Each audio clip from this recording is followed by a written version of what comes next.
un contrato, insisto y con todo respeto, Juan Carlos, fraudulento? No puedo calificarlo yo no soy juez. Uh-huh. O sea, si yo hubiese calificado, o los autores hubiésemos calificado de tal manera, le podríamos dar la razón a la ministra. No calificamos. ¿Qué piensas tú Eso, como periodista? ¿De qué? ¿Fue o no fue fraudulento ese contrato? No puedo decirlo. Digamos, para eso son las entidades de control. Para eso investigue la Fiscalía, investigue la Contraloría, investigue la Procuraduría. Ratificó punto por punto la investigación. Punto por punto. El informe de la Contraloría, la Procuraduría es clarísimo. Es clarísimo. Y él responde a la Contraloría lo que tiene que hacer. ¿No es cierto? Y la Fiscalía está investigando, que lo haga. Pero nosotros no somos jueces, no estamos en ningún momento diciéndole al lector. Y eso, por eso sería bueno, Félix, que lean el libro. Porque en un libro no se puede juzgar desde las referencias del poder o desde los autores, no. O de lo que te cuentan. No, el libro es precisamente para que la gente lea y saque sus propias conclusiones. De eso se trata. ¿Por qué crees tú que este libro incomoda tanto al gobierno, Juan Carlos? Bueno, yo creo que el gobierno se incomodó muchísimo con nosotros cuando revelamos los hechos de Fabricio Correa, ¿no es cierto? Había una muestra muy grande del presidente. Hubo frases inclusive, ¿no? Muy fuertes, insultos, además. Cambiaron de opinión, ¿no es cierto? Ahora resultó que el malo de la película ya era Fabricio Correa. ¿Pero a qué atribuyes tú esa reacción? En que el gobierno tuvo una versión de los hechos, montó una versión de los hechos. ¿Montó una versión? Bajo su criterio, obviamente, es legítimo para ellos decir, esto pasó y a nuestro criterio fue su versión, ¿no es cierto? Esa es su versión de los hechos y dijo el gobierno, hemos terminado con los contratos y con eso es suficiente.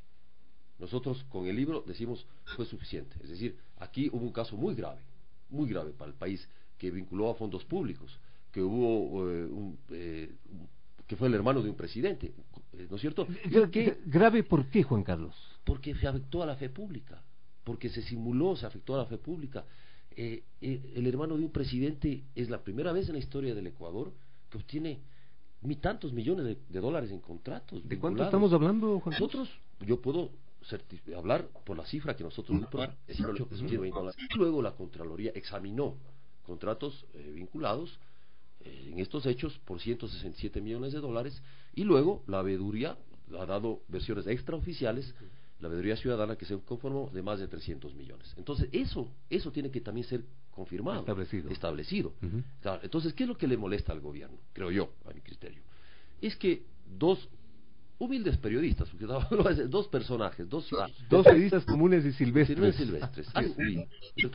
que fueron parte de un equipo que descubrieron estos hechos y amplían la información y le muestran al presidente, al gobierno, tal como son, tal como se movieron, como lo que dijeron en estos hechos, ¿no es cierto? Además, el libro tiene muchísima justicia informativa. ¿A qué me refiero? En el libro están contenidas todas las declaraciones del presidente, todas las declaraciones con amplitud de Alexis Mera, de los funcionarios que hablaron en su momento, del Congreso, de Fabricio Correa. El relato de un escándalo. El relato de un suceso, de un caso, un escándalo. Esa es la historia. Es una gran crónica, un gran reportaje. No es un alegato jurídico. De acuerdo. No es una pieza procesal. No. Bien vale esa aclaración. Es una verdad histórica. Bien vale esa aclaración que nos hace Juan Carlos. Doctor Ventimiglia, con lo cual ustedes como que se aprestarían a defender a estos dos periodistas y a enfrentar el poder político en este país. Bueno, yo diría, en el caso de la Clínica de Derechos Humanos de la Universidad de San Francisco, es un equipo que hemos pensado... ¿Cuál es su diagnóstico? Hay que mirar, nosotros consideramos que los periodistas no han atentado a nada, simplemente han hecho uso de su derecho constitucional de opinar, de escribir, de investigar. Además, el pueblo ecuatoriano tiene derecho a ver varias fuentes. Uno de los derechos fundamentales es que la verdad se alimenta no porque la Constitución habla de condicionamientos de veracidad, y eso es uno de los gravísimos problemas que tenemos, que atenta a los estándares internacionales. Creemos que si algo de el solo hecho de pedir que se retiren nos parece antijurídico, ¿no es cierto?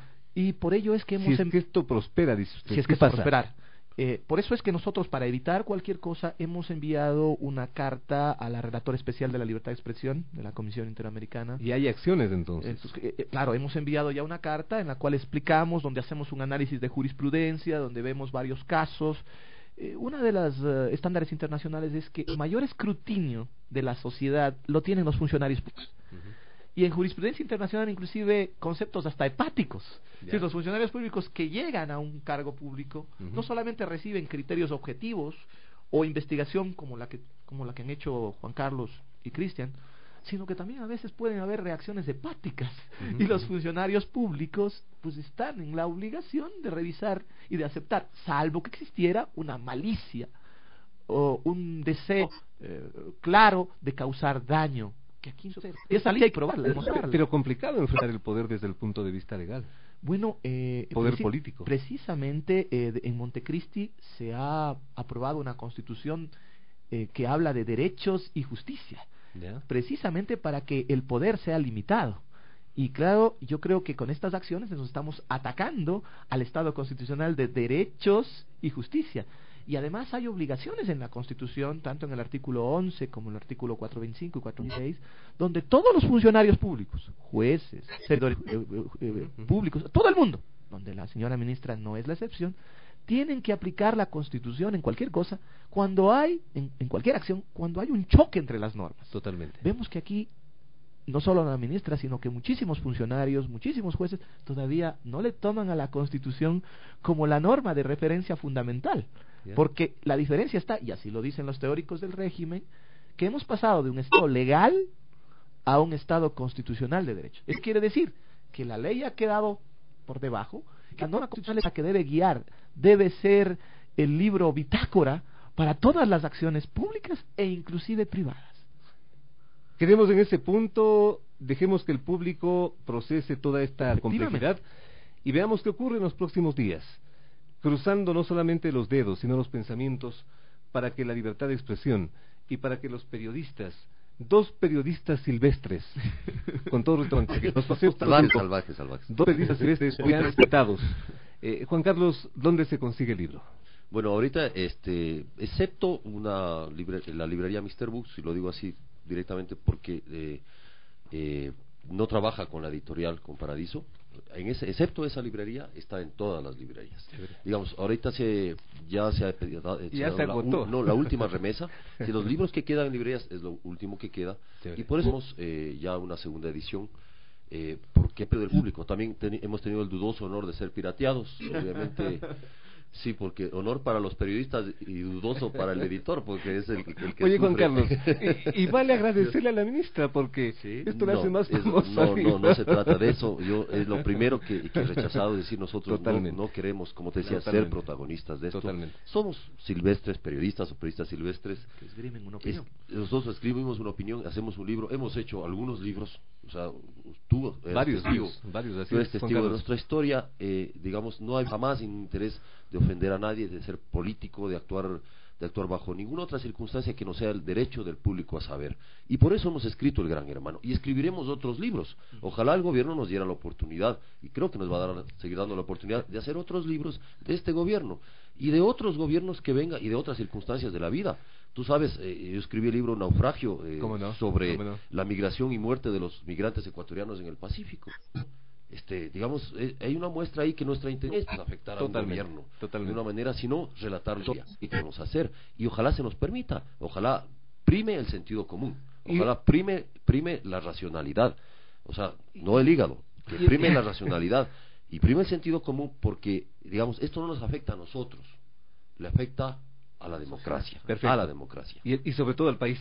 Juan Carlos, muchísimas gracias. Doctor Ventimiglia, muchísimas gracias. Nos quedamos en este punto.